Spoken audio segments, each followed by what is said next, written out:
Hello and welcome back to the Battle Room. I am, of course, the Battle Room, and today I am joined by my good friend Raghav. How you doing, buddy? Honestly, Colin, it's been really hectic. I feel like I've just been slammed with work. I've been working on my PhD thesis in Pokemon Champions, of course, which, if you didn't Naturally. know, the P in PhD stands for Pokemon Champions. And we're just back with another metagame analysis because I want to share my work. Yes, and I think this weekend is one of the grand challenges or global challenges, and we thought, you know what? Why not talk about it? We had the biggest Pokemon tournament ever this last weekend, so the meta is shifting and evolving, which is one of my favorite parts and one of the most interesting parts about playing competitive Pokemon is the metagame. So today we're going to break it down. We've got some teams for you, we've got some usage stats, and we've got some Pokemon that are doing really, really well and Pokemon that are trending downward. Yeah, so let's start with the usage stats here in the in-game ladder. Yeah, so first off, we're not going to go too crazy with the in-game ladder ones because I think the 6,000 person tournament is a little bit more exciting and interesting. But one big shift that did happen is Basket Legion actually moved up to 5th on the in-game usage stats, passing Sinestcha, which I thought was pretty crazy, but I think it makes a lot of sense, right? Like, Sinestcha is definitely a Pokemon that is not performing as well, but Basket Legion, he's going nuts. Yeah, I think honestly the top five are miles ahead of the sixth in Sinistcha, and I think Basculegion is better than fifth too. I think it's better than Incineroar. I think it could honestly be first. I think a lot of these guys can be like, depending on who you are, what you believe, your creed. You can put them in whatever order you want, right? But Mhm. Basculegion, phenomenal Pokemon. And that Scarf set seems to be the most popular. It's By a long weird. shot. Yeah, it seems weird to have Mystic Water second, but we are seeing a lot of bulky Basculegion. It just at the same time, Scarf remains king. Yeah, and you'll notice too, there's about 17% Swift Swim. And I do think Scarf is usually better on Rain. But I think Yeah, with Basket Legion trending upwards, I do think Swift Swim does have a niche. And so, like, I have to imagine that most of the Mystic Waters are going to be Swift Swim. But we also see Focus Sash, Citrus, and even, I guess these two are really low. But these two items are rising in popularity and are doing incredibly well. absolutely. Yeah, Basculegion, you got to be ready for it. If you leave it alone, it comes in the end game, you will get last respected, and it's going to be your funeral. All right, next up, I wanted to touch on the king of the format, the number one used Pokemon in Sneasler. And I think the most interesting thing about it, it has really solidified itself as a white herb user, right? The last time we checked, we did one of these metagame analysis, it was at 77% on white herb. It has moved up 5 whole percent into 82. We still do see like a focus sash here and there. It did well in the recent tournament. We'll talk about that, but white herb seems to be the premier item 82% of the time you're gonna see it, and it's just so good into opposing Incineroars, getting rid of those stat drops from close combat, and of course, boosting its speed with Unburden. Now, Garchomp is obviously a titan in the game still, easily sitting at that number 2 slot. But one thing I noticed about Garchomp that I found really interesting was the change of its nature. Most Garchomps now are, this basically flipped. Last time it was at about 55% Jolly and 44% Adamant, but it's just completely flipped. Adamant is the more premier nature. We're still seeing a decent amount of Jolly, but Adamant is the one. And also, another interesting thing is the rise and I guess the fall of White Herb falling down, but then Soft Sand, Habanberry, and Citrus Berry all rising in usage. These now have become very common and just good, solid Garchomp sets that are. He's just so splashable on so many teams. So just finding an item for him is so easy. And Choice Scarf still remains number one, but yeah, he's starting to be used much more flexibly, and I think Garchomp is still one of the best Pokemon in the format. And the last Pokemon we want to talk about usage stats wise in game is King Gambit. King Gambit, part of that trio of the format of Sneasler, Bass, King Gambit. I think it's really very common to run Chopoberry now just because Sneasler is everywhere. 44%, that is a lot. Black Glasses is also solid for that damage, but most of the time you're going to be playing Sneasler. Like almost 90% of the games you're playing, you're going to play Sneasler. So having that insurance against it, very, very clutch.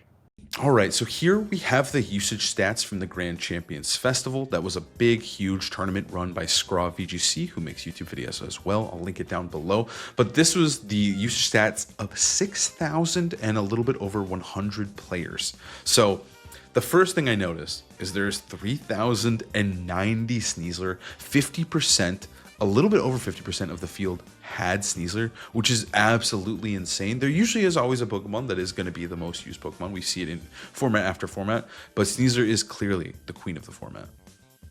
Yeah, it's like not even close. The next one is 41, right? Sneasler is miles ahead of all the other Pokemon, and you see it in its win percentage too. It's about 50%, you know? Yeah, yeah. But there's not much to say other than like it's just so good. It has decent enough bulk, really fast, and it hits all the threats. It hits King Gambit, it hits Floette. There's not many good reasons not to run it. Yeah, and you'll notice too that like this is just simply phase one. So this is every single person in the tournament and what they use. We're going to be breaking down the other two as well, but we just want to give you an idea of what the average player wants to bring to a tournament. It's the same thing in game as it is out of game. We even see Sinestro right here, which is actually a little bit over Basculegion, which we saw in game. Now Basculegion has surpassed it. Yeah, I think the really interesting data is going to be how it looks comparing it to phase two, comparing it to top cut, right? So let's try and establish, okay, what is the largest base of players? What are they using, right? So we see Sinistcha above Basque. I think Aerodactyl above Charizard is very interesting.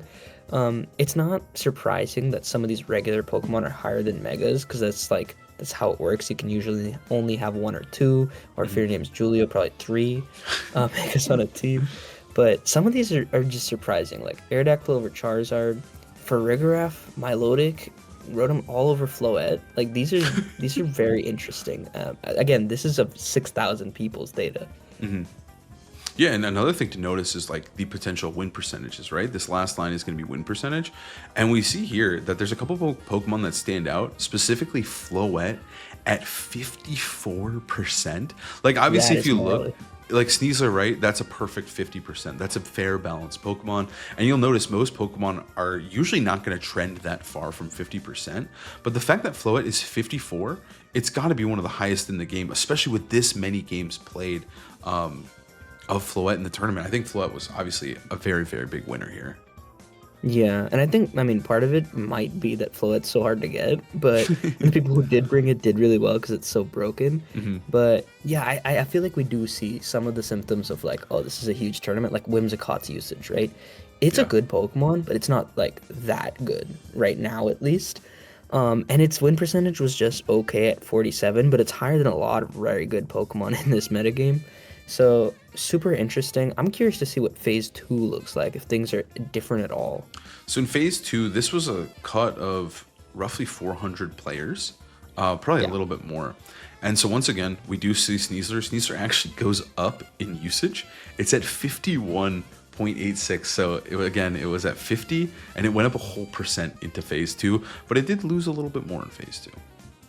Yeah, and we see Sinistcha plummet. Like that is what I expected, right? We see Aerodactyl also skyrocket up into, what is that, 5th place? Yeah. Wow. Yeah. 5th place Aerodactyl's insane. It's higher than fucking Incineroar, Colin.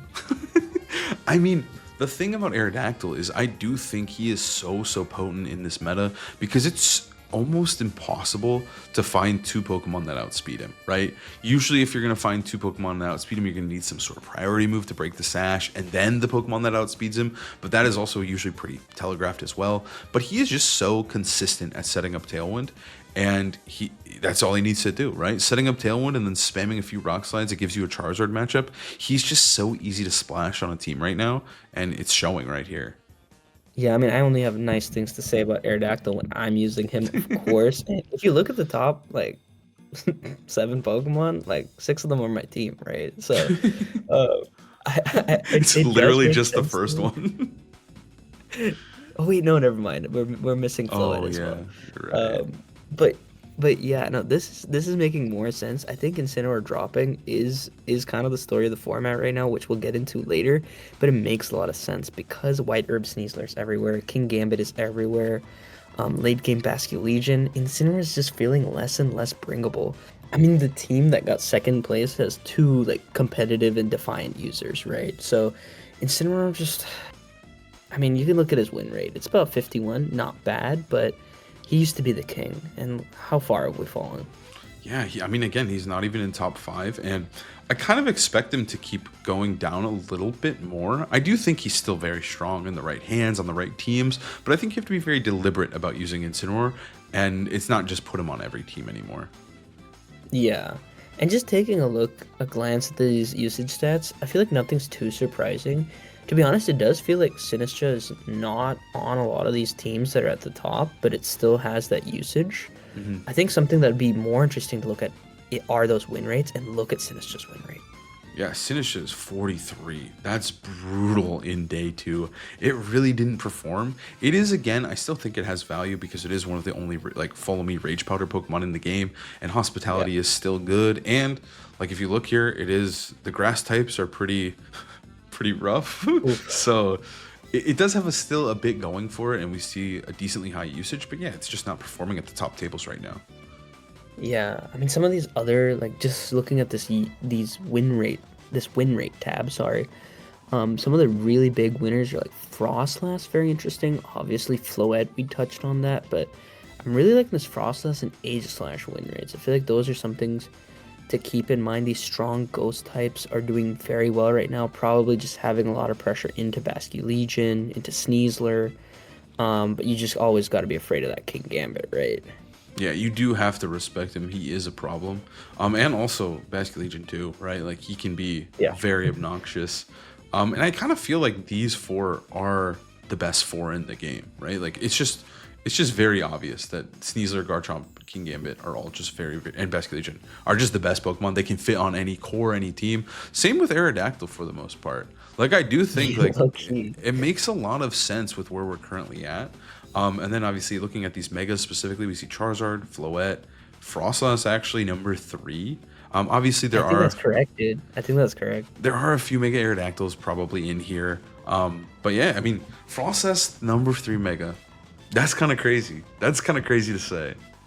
I'm not. I mean, I'm surprised if you told me like when the format started, but after playing, it kind of feels that way. Obviously, we did see quite a bit of Gengar at the highest level of this tournament, but I think usage-wise, like success-wise, Frostlass, very, very good. I think it feels the most like easy to use, but that win rate. Yeah, dude. I was gonna say this tournament was definitely a big Mega Gengar tournament. Because I feel like Mega Gengar was just missing that really, really solid, good team and good players. Like they gravitate towards Mega Gengar. He's very suffocating to play against. He can be very, very OP. Just being able to plan out entire games of Shadow Tag is a very, very broken ability. Yeah, honestly, another Pokemon with pretty similar usage that has an astronomical win rate is Primarina. Where's Primarina at? It's right below it, actually. Oh, I'm actually just blind. Wow. Whoa. Yeah. Whoa. I mean, it kind of... We gotta use that guy, huh? I think, yeah, a little bit. I do think it makes sense, though, because you'll notice, like, the more we go up, outside of Floette, there isn't really fairy types, right? Like, Whimsicott's a fairy type for sure. But, I mean, I don't even see Sylveon here. Yeah, Sylveon actually has less usage. So it is like the strongest fairy type, and fairy types are very broken. I also think it's very difficult to deal damage to bulky waters. I think that in this format, the grass types aren't great. And there are literally, there's no electric types outside of Rotom, and that's why he's probably the best electric type. But with that being said, it makes Primarina a very, very big threat and a Pokemon you need to be worried about. I think that's all that's pretty interesting from these day 2 usage stats. I kind of want to see how they compare to Top Cut to see if anything's different. So okay, and there it is. Yeah, Top Cut was how many players? 23? I don't remember. I think it was. All I know is I had to buy, so.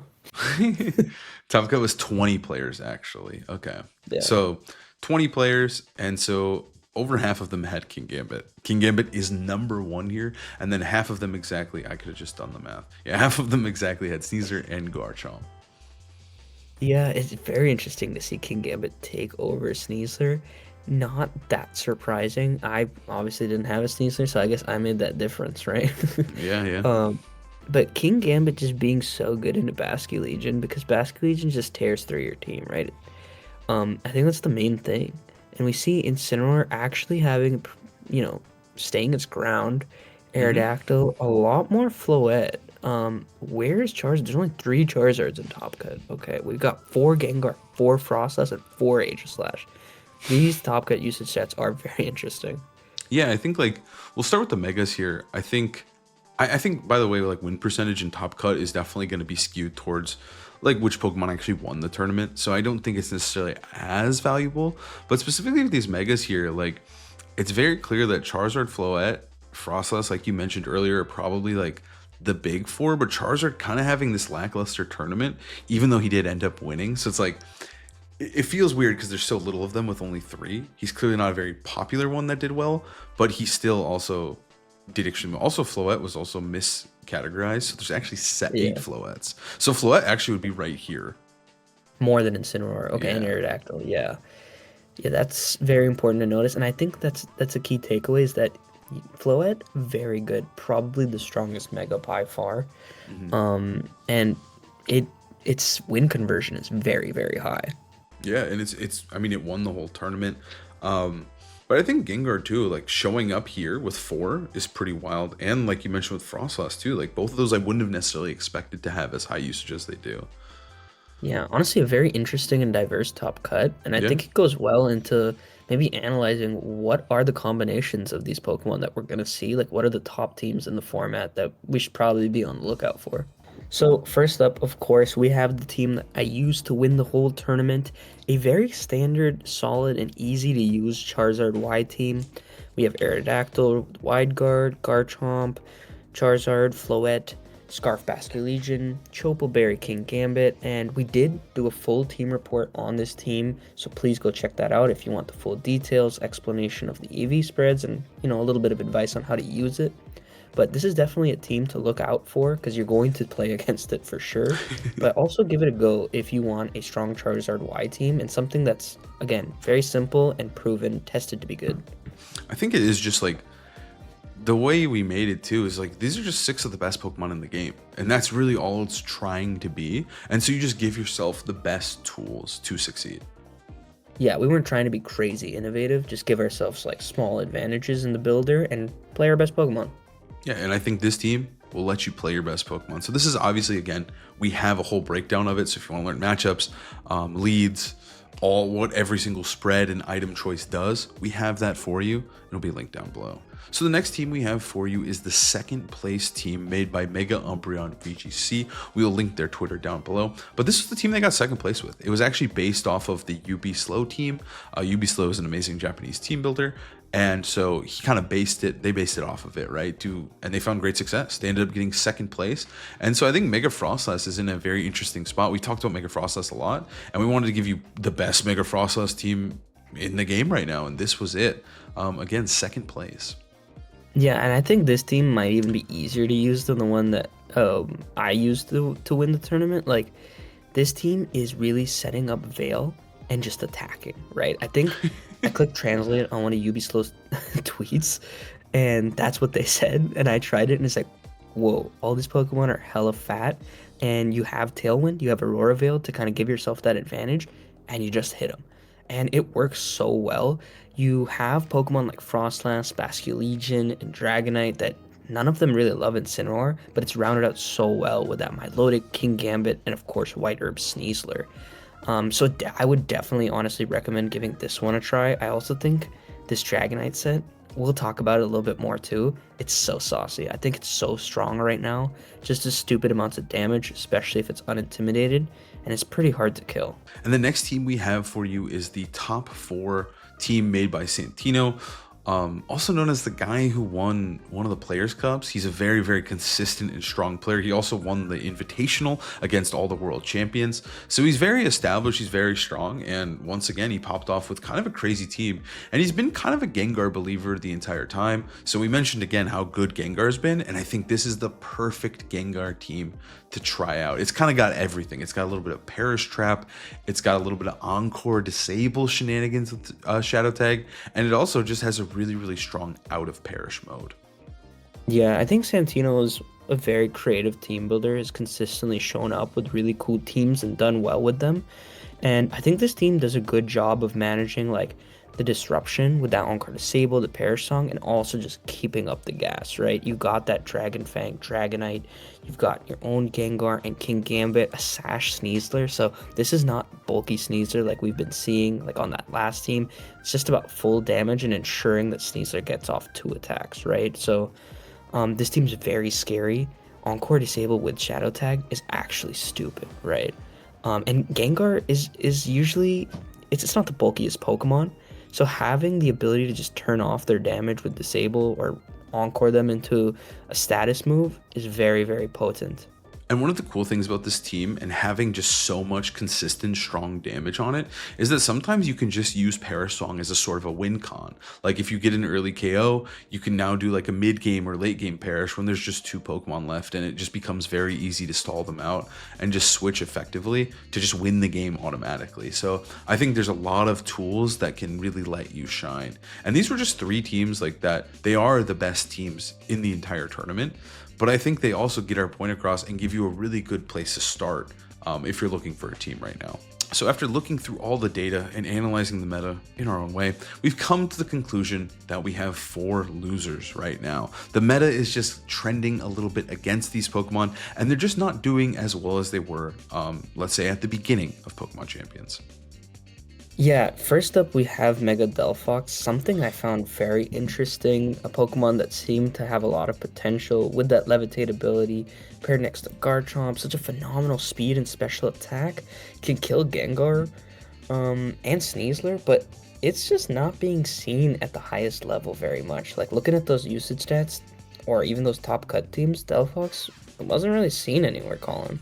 Yeah, and I think a big part of that is, of course, the rise of both Basculegion and King Gambit. I think it's really, really frustrating for Delphox to deal with them. Like we saw in those Gengar teams, usually they are paired with, like, Santino's team had both King Gambit and Incineroar, so that's annoying. That's hard to play around. And then even on the champion team as well, it had both King Gambit and the second place team, sorry. I guess and the champions team. You both had Yeah, I was like Basculegion. I guess not as good, but yeah, Basculegion, King Gambit once again. Like those 2 Pokemon I think are really holding it back right now. yeah, it feels like Basque and Gambit are on every team, so Yeah. it makes it difficult, especially the Scarf set for Delphox, and also every team kind of having some form of speed control, whether it's Tailwind or Trick Room, mostly Tailwind at the moment, makes Delphox's speed, I guess, just a little bit worse. So it does make sense. I'm not saying Delphox can't work or that it's bad, but just that it is currently losing right now. It's trending downward. It needs some sort of innovation to bring it back up.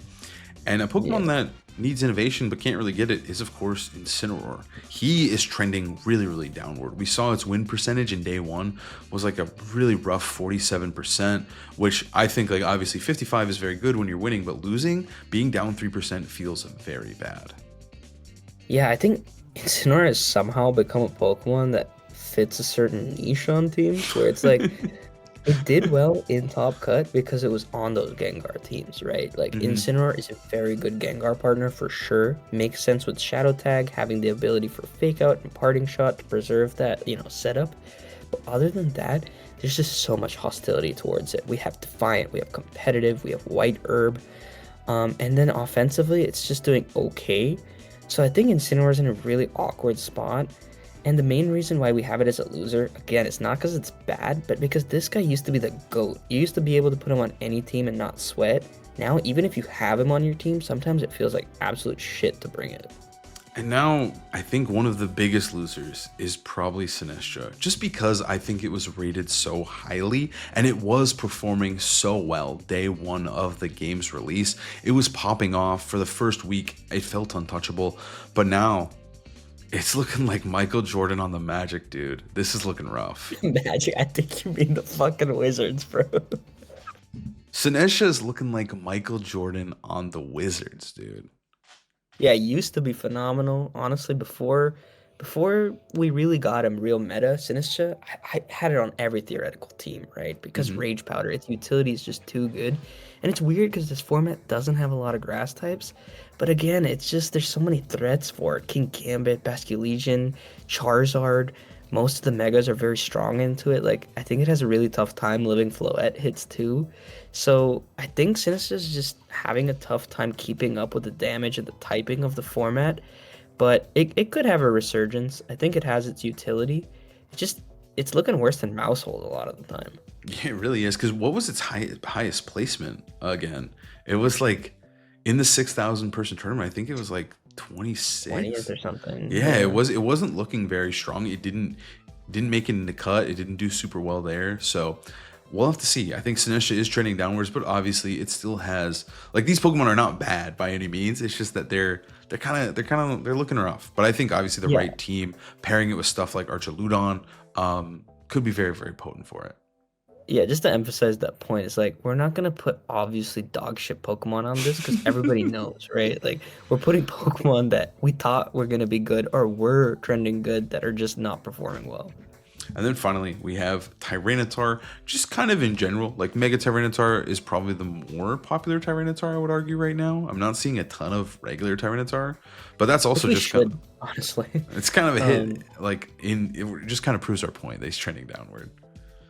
yeah, we're not seeing too much of it, and it's weird because Charizard was doing so well. Mhm. In this tournament, Charizard usage was decent and its conversion wasn't high. It obviously I did win the tournament with it, but I feel like in general it wasn't doing like super well all across the board. And Titar for some reason also didn't, reach its peak that it did in the previous tournament, right? Joe Yeah. got I think third at the Victory Road hmm tournament with it, but in this one, Sand just not placing too highly, and partially it has to be because of Sneasler.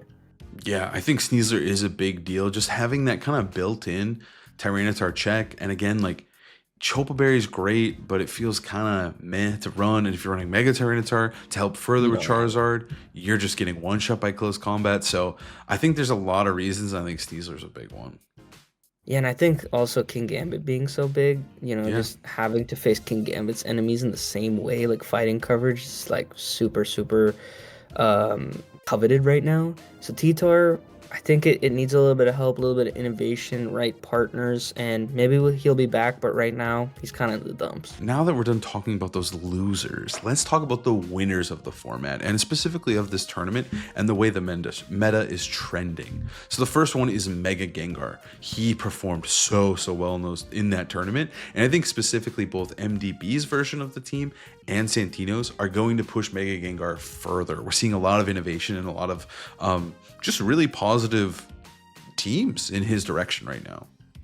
Yeah, and this is something I'm honestly really happy about because I've been a Mega Gengar Glazer day one of like honestly since like I found out that he existed. I remember we've had conversations where I was like, did people just not like know how to use this guy? Like back in the day, like 2015, 2014 or whatever. I was like, was he even allowed? Like why was nobody using him? And then this format, it helped me realize like, dude, he's kind of tricky. Like he's hard to make it work because its bulk is very lackluster, but you want to run it bulky, right? Like you need him to stick around for that shadow tag. But overall, this tournament, it really showcased a lot about it. It has partners it really wants, like Incineroar. And one of our other winners here that we're gonna talk about, like Ninetales, right? So it's cool that like players like MDB had to be the ones to push it forward, or even Santino, these really creative team builders who have a very unique style of playing. And I think that's exactly what Gengar needed. And the thing is, too, he's just so suffocating. And I think when he is in the right hands, he is incredible, right? Like, he is hard to play. You have to be planning those turns out as many as you can in advance. And usually he helps do that. But it still can be very tricky because, like you mentioned, he is so frail. But I do think it's looking bright for him. He's trending upward. And I think we're going to see even more Mega Gengar teams in the future, especially with how solid and concrete theirs were. Absolutely. The next Pokemon is Dragonite. Now, not Mega Dragonite, but Dragon Fang Dragon Claw Dragonite. We saw it get, was it double top 4 or did MDB get top 8? I think MTV got top Oh, but it got eight was in the second. sentiment. Yeah, got Yeah. second, third, and top eight, and top 16. Yeah, yeah. So it literally it performed so well. And you're probably wondering, it's like why regular Dragonite, why not Mega, or like why specifically Dragon Fang? And I think it's just its ability to trade with Garchomp is incredible, right? You have multi-scale, you're cheating. You basically have a Haban Berry and a Dragon Fang at the same time, at least for that first hit, and then you just fire back, and because of the Dragon Fang, it actually rolls the calc over, and you're now able to one-shot enemy Garchomps, which just make it so good. Also, just the neutral damage it's able to do is absolutely bonkers. Like, it it traded so well into my whole team. It did like 75% to Basque Legion. It does like 65, to Charizard, and I ran a bulky Charizard. It does a lot to Sneasler, and the ability to like just do this much damage and put everything in E-speed range, super nice. And then lastly, it has that fighting coverage. Low kick, Yes. so good in this format. Into those King Gambits, of course, and specifically next to Gengar or Pokemon like Frostless, where we saw it, it's very important to have like multiple angles at beating that King Gambit. And Dragonite being able to do that with multi-skill and it's pretty, nice bulk, it makes it just sitting in a very nice place in this format.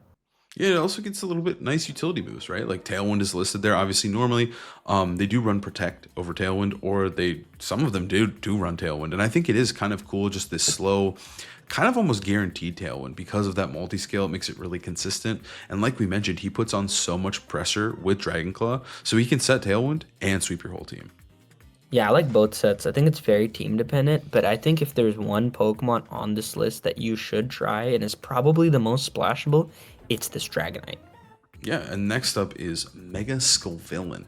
Now, this Pokemon he's been kind of going up and down, very moody in his way of Ah, going back and dude, you're forth. stealing my intro thunder, huh? But I think that Scovillain is still very solid, and specifically into this meta with all of the physical Pokemon. It is very physically heavy. I think he can be incredible, especially with that spicy spray ability. Yeah, we saw it actually go number one seed in this tournament in Swiss. It was my only loss in the whole tournament. And Scovillain is absolutely sick. I played a couple, I think I played two or three, and its ability is way more potent than I thought, right? It just absolutely neutralizes most of the physical attackers in the format because there's not really that many physical fire types. So being able to support your team usually with like either a bulky special guy or just, setting up endgames into these threats like Basque Legion, King Gambit, Sneasler, Aerodactyl, none of them want to touch this guy.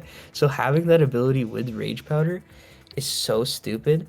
The other thing is usually they're running Leech Seed instead of Giga Drain, so it actually becomes impossible to kill this guy. Like sometimes you're like, oh, I'm just gonna ignore it or hit it with special attackers, whittle it down, but then the Leech Seed, it's coming back. Yeah, it turns into like almost a checkmate Pokemon, right? With Leech Seed, it can go kind of crazy. But yeah, I think like he is still very potent. I think people are still figuring him out. But I do think there was a lot of cool Scovillain teams. I remember Azulite, the regional champion, ran like a rain team with Scovillain, which I thought was actually kind of sick. Like pairing him next to stuff like Archaludon or Pelipper in the rain. It's like, dude, how do we actually kill this guy right now? Right? Yeah, I Like, played that team. I believe I played Charisma Check using the same team, and it was mhm. very scary, very annoying. So I think there's multiple routes you can go with this guy, and it's similar to Mega Gengar. You need to, expand your brain. You need to be Galaxy Brain on this guy, and figure out what's a very creative way to support it. And the next Pokemon we have is Ninetales. So that we kind of mentioned this one earlier with Gengar because it is a very good Gengar partner. We saw both Santino and Michael Urbesti both use Ninetales, but I think in general Ninetales has a lot of value. This is a Weather War format. Weathers are important, and it's kind of nice to have a non-Mega Pokemon as your weather setter. Yeah, like you said, weather is very good. You shouldn't be running Snow Cloak. You should be running Snow Warning. So Colin's gonna change that on screen right now. Um, You can run Nevermelt Ice like Santino did, but also Focus Sash, if you have it available, is a very strong item to run on it. The moveset wise, Encore Disable, super cool, especially with Gengar. But I believe if you're not running a Gengar team, or even if you are, having Freeze Dry as an option is so nice into Basque Legion. This becomes a very strong Pokemon into Garchomp and Basque Legion, some of the top meta threats, and it has a really nice speed tier. So I think Ninetales, one of the more splashable ones again. Very cool to see it popping up. Frostlass has got some competition for setting up the snow. And next we have Archaludon. So he's just been on like a steady climb. I feel like at first everyone was so excited for Archaludon, then we found out we didn't have Assault Vest, and then everyone said, Body press. yeah, no body press, no Assault Vest. They're like, dude, he is garbage. He's He's poo poo. yeah, he's terrible. But I think he was a little bit thrown away too quickly. And I think we're starting to see it. Like, it's only been 2 weeks since the game came out, but I do think people are starting to figure it out. I mean, even today, Cybertron VGC, Aaron saying he was using an Archaludon team that he went 17-0 with. And I think that he was in that right mindset of trying to just make this guy into a juggernaut, specifically whether it's with screens or with Rage Powder or Redirection. Encore disable. Encore Disable with the Sableye. I think he's got some potential. I think Archaludon was probably being slept on, and I think we're going to see him rise up. Yeah, and I think the reason why he's so good is obviously it has Electroshock in that range, so it's boosting its special attack. But people figured out you want to run it pretty bulky, make up for its lackluster special defense, that leftovers. But stamina, it becomes a checkmate Pokemon because the meta is so physically heavy. So Sneasler, King Gambit, Garchomp, Basculegion, all these Pokemon that we're talking about that are the best in the game. If Archaludon gets like 2 stamina boosts, sometimes only 1, it's winning. It's beating all these guys, right? And if you're able to have the rain up too with Electroshot, you're two-shotting all of them at least as well. So Archaludon is one of those Pokemon where you need to protect him, get him set up, and then he can just win you the game outright. Yeah, I was testing him a bit beforehand, and I found the same thing is like, if they accidentally hit into it, right? Whether it's just a fake out, switching him in on a fake out is actually broken. As simple as it sounds, it can start to snowball out of control. Even when I played against him in the tournament, I was like, dude, if he switches in right now, this is so bad for me. And that's just literally like such a silly, like small thing. I just think he can just get absolutely insane. And also, we mentioned this earlier, there's no electric types in the game. Electric coverage is like, it's more valuable than gold, dude. And it is so strong, dude. It feels so good to have an electric move on your team. And he's doing that very, very well. It's the best electric move in the game. Yeah, and it changes how you have to play the game too, because you have to save a special attacker. Like, and you can punish that. So Archaludon, definitely something to try. Try it with Sableye, try it with Rain. Super strong. And then finally, we have Serena. There's just such a lack of grass types in the format that I feel like Serena does have a really solid and potential niche on very, very aggressive Tailwind teams. Change that ability, dude. Okay, you're not wrong. It's definitely not Leaf Guard. But yeah, Queenly Majesty also, its ability is so insane, especially in stuff like King Gambit. We see Ferrograph used from time to time for that same reason. Yeah, I think Serena is very interesting. We saw 2, I believe, in top 16, which is why we have it here as a very, very spicy winner. I think the item, I think you can go a lot of directions. I think Citrus Berry is just one of the best items in the game, but even Focus Sash is something I could see. Scarf is kind of crazy. I probably wouldn't run that, but basically my point is that there's diversity in items here. The real cool thing is, of course, its coverage. Power Whip for that grass coverage. Low Kick just being so valuable. And then Triple Axle is a very cool move into Garchomp, into flying type Pokemon, and also just being a multi-hit move. Like, I think if you're a bulkless Sneasler, you don't really want to be getting hit by that Triple Axle. Oh, no way. And I think another cool thing, too, is Drop Kick is actually a very real move. Like, lowering the user's attack by 100% of the time, that's not bad. I mean, you could run Power Up if you have certain calcs in mind, but I do think Drop Kick has potential utility. Oh, definitely. Honestly, 2 more things. Triple Axle, very good into Aerodactyl as well. The second, and I mean, really the last thing to say about Serena is that you're going to see it on these hyper offense teams, right? You basically want to set up Tailwind, Trick Room, some form of speed control that's oppressive, and then prevent them from clicking Fake Out, prevent King Gambit from clicking Sucker Punch, basically stopping priority moves altogether to let your hyper offense shine. Yeah, and with that, those are our winners of the meta right now, and that's really all we have for you today. I hope you enjoyed the meta analysis. Hopefully it can bring some some fruitful rewards to come forth in this grand challenge for you. And we'll see you next time. Peace.